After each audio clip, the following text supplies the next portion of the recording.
mortes. Bom, a pandemia devasta a economia na Europa. Ulisses Neto está aqui conosco, microfone Jovem Pan em Londres. Ulisses Neto, as últimas informações, situação difícil na França, na Espanha, não é? É verdade, no continente inteiro, Thiago. Aqui em Londres, 8 horas e 46 minutos, melhor dizendo, meio-dia mais 46 minutos, porque estamos 4 horas à frente do horário de Brasília.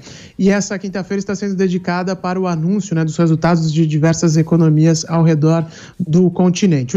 O causado pela pandemia agora começa a ser medido, com números, com índices oficiais. Alguns países do continente, como eu citei, citaram os seus dados, começando pela França, que entrou em recessão técnica ao divulgar a contração da economia pelo segundo trimestre consecutivo. O PIB do país caiu 5,8% nos primeiros 3 meses deste ano, um resultado ainda pior que o imaginado. É a maior contração da economia francesa em um trimestre desde a Segunda Guerra Mundial. E mais desanimador ainda é o fato de que esse resultado se refere a janeiro, fevereiro e março, e a gente não pode esquecer que nos 2 primeiros meses do ano as economias continuavam circulando aqui na Europa de maneira perto do normal. Foi só em março que a situação começou a ficar mais apertada e por isso esperava-se que o primeiro trimestre não seria assim tão ruim. Na Espanha, a queda do PIB no primeiro trimestre deste ano foi de 5,2%, segundo dados divulgados hoje cedo, pior resultado em quase um século e, de novo, mais drástico que o antecipado por economistas.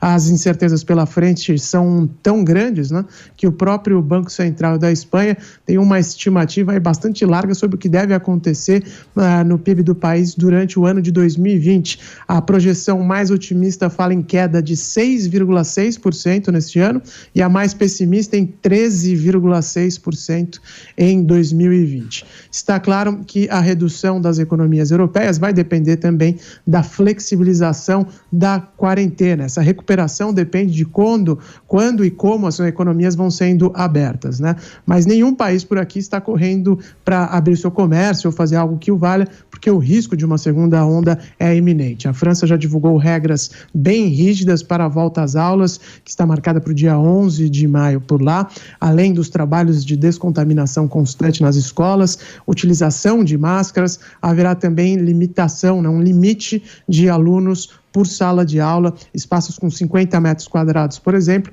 vão poder receber no máximo 15 estudantes para que o distanciamento mínimo de 2 metros seja respeitado. Isso indica que, mesmo com a reabertura nas próximas semanas, a atividade econômica vai levar bastante tempo para alcançar aí algum nível de normalidade. Até porque essa história de distanciamento social vai continuar em prática, Aqui no Reino Unido, os supermercados já falaram.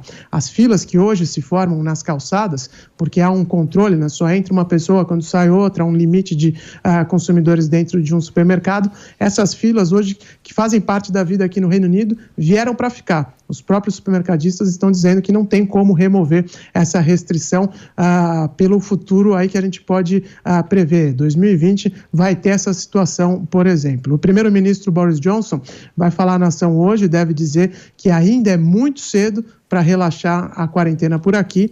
Ontem, as estatísticas do coronavírus em território britânico foram atualizadas para adicionar os casos de mortes fora dos hospitais e, com isso, descobriu-se que o país tem hoje mais de 26 mil fatalidades causadas pelo Covid-19. A marca de mais de 1.000 mortes diárias foi rompida em 8 dias durante o mês de abril. Por isso, mesmo com a economia sofrendo um choque sem precedentes na história recente, o país deve continuar trancafiado ainda por um bom tempo.